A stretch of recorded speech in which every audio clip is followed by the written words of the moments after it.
La historia del pueblo israelita comienza con sus tres patriarcas.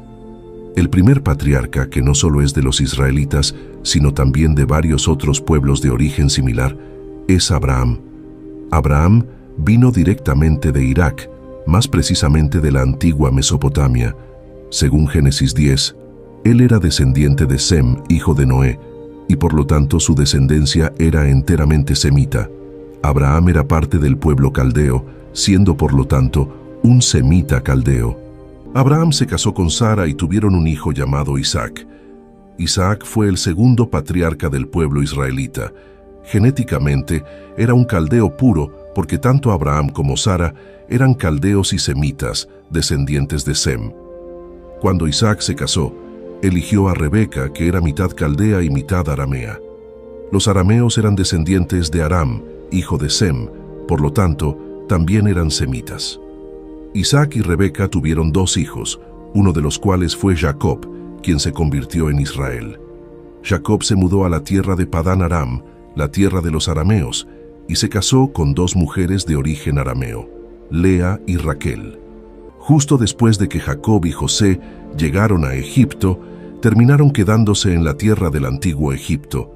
Jacob murió allí, y José también falleció en el mismo lugar. Con la llegada de los israelitas a Egipto, los 12 hijos de Jacob se asentaron y se casaron con mujeres egipcias. Es importante resaltar que Egipto, en el tiempo de José y antes de él, ya estaba mezclado y habitado por un grupo de pueblos conocidos como los hicsos. Este grupo entró a la tierra de Egipto alrededor del año 1900 a.C. y desarrollaron dinastías de varios faraones que eran odiados y detestados por los egipcios nativos. A pesar de la hostilidad, había una mezcla considerable entre los hicsos y los descendientes de los egipcios. Los egipcios, descendientes de Cam, tenían la piel oscura, mientras que los hicsos eran semitas. De esta mezcla entre semitas, hicsos y misritas, egipcios, surgieron personas de origen mixto con piel morena. Los hicsos entraron a la tierra de Egipto alrededor de 1850 o 1900 a.C. y establecieron dinastías de faraones hicsos, promoviendo una mezcla significativa con los egipcios, que eran más numerosos. Los hicsos no eran un solo pueblo, sino un grupo de pueblos que se infiltraron y adoptaron la cultura egipcia, aunque no eran de origen egipcio, descendientes de Misraim. Como se ilustra en la imagen mencionada, vemos a una mujer de origen hicso, con rasgos orientales y piel clara ligeramente bronceada, junto a un hombre egipcio nativo. Esto demuestra la mezcla de semitas hicsos con los descendientes de Cam, específicamente los antiguos egipcios. Los israelitas ya estaban bastante familiarizados con sus parientes genéticos, los árabes en Egipto. Es muy interesante observar que cuando José es llevado a Egipto, es guiado por los ismaelitas. Estos ismaelitas eran semitas y ya estaban bien mezclados con otro pueblo semítico, descendientes de Abraham, los antiguos madianitas. La tradición entre los antiguos semitas de casarse dentro del mismo pueblo, o al menos del mismo árbol genealógico, continuó en Egipto. Aunque los egipcios se mezclaron con los hicsos, tenemos base bíblica para afirmar que los hijos de Jacob se casaron con mujeres hixas en la tierra de Egipto. Un ejemplo notable de las Escrituras es Caleb, mencionado en el libro de Josué. Caleb era un kenita, un grupo asociado a los ismaelitas y también judíos, evidenciando la mezcla entre estos pueblos. También podemos notar la tradición de casar a personas del mismo pueblo entre los israelitas, quienes muchas veces evitaban mezclarse con los cananeos, egipcios y otros pueblos semitas paganos. Sin embargo, hubo ocasiones en las que terminaron mezclándose con estos grupos, incluidos los egipcios y los hicsos en la tierra de Egipto. Por ejemplo, José se casó con una mujer egipcia llamada Asenat, cuyo nombre probablemente indica una mezcla con el pueblo hicso, es decir, la mujer que canta, o la alondra del desierto en asirio. Los pueblos semíticos, incluidos los israelitas, no eran ni blancos ni negros, sino orientales con un tono de piel amarillento que se bronceaba fácilmente al sol. Narices aguileñas o arqueadas, caras alargadas, ojos expresivos, cejas ligeramente espesas y cabello ondulado, generalmente castaño oscuro. Era poco común entre ellos tener ojos claros o cabello rubio o rojo. En el caso de David y Esaú, la referencia original a sus rasgos sugiere que eran pelirrojos, pero más bien ruddy indica un tono de piel bronceado por el sol.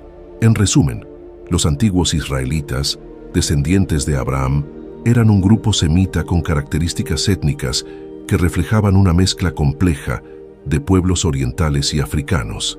Esta mezcla, influenciada por sus matrimonios y migraciones, creó una diversidad de rasgos físicos dentro del pueblo israelita.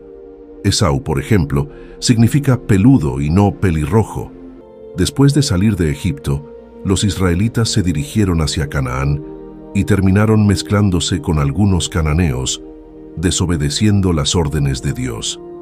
También se mezclaron un poco con los antiguos egipcios, que ya estaban parcialmente mezclados con pueblos semíticos, lo que hace que la carga genética de los descendientes judíos de los israelitas sea mayoritariamente semítica en apariencia. Estas características son evidencia de genética jafética, no semítica. Los pueblos semíticos no son jaféticos. Los judíos askenazíes reciben ese nombre debido a su mezcla con los ashkenazim después de las diásporas, principalmente después del 70 d.C. Con el tiempo, se mezclaron un poco con los pueblos europeos, adoptando características bastante europeas, similares a los descendientes de los ashkenazim. Los ashkenazim dieron origen a muchos pueblos en el norte de Europa, incluidos Escandinavia y varios otros países europeos. Sin embargo, esta no es la apariencia de los antiguos israelitas. Aunque los judíos askenazíes son judíos, no son genéticamente puros, una mezcla de judíos y ashkenazim. Aunque tienen cierta herencia genética semítica, se han mezclado considerablemente con pueblos descendientes de Jafet, lo que da como resultado rasgos como ojos claros, piel extremadamente clara y cabello rubio. Los israelitas eran en su mayoría de un tono amarillento como resultado de la mezcla con algunos egipcios, quienes a su vez se mezclaron con los hicsos. Muchos israelitas nacieron con un tono de piel marrón claro como resultado de esta mezcla. Ninguno de ellos era puramente amarillo o negro, sino que mostraban un tono marrón claro que demuestra un origen que mezclaba ascendencia negra y semítica. Los semitas y los judíos en la antigüedad a menudo usaban turbantes y pañuelos en la cabeza para protegerse del sol. En definitiva, los antiguos israelitas eran principalmente amarillos, con un tono de piel ligeramente bronceado por el sol, y algunos eran de color marrón claro.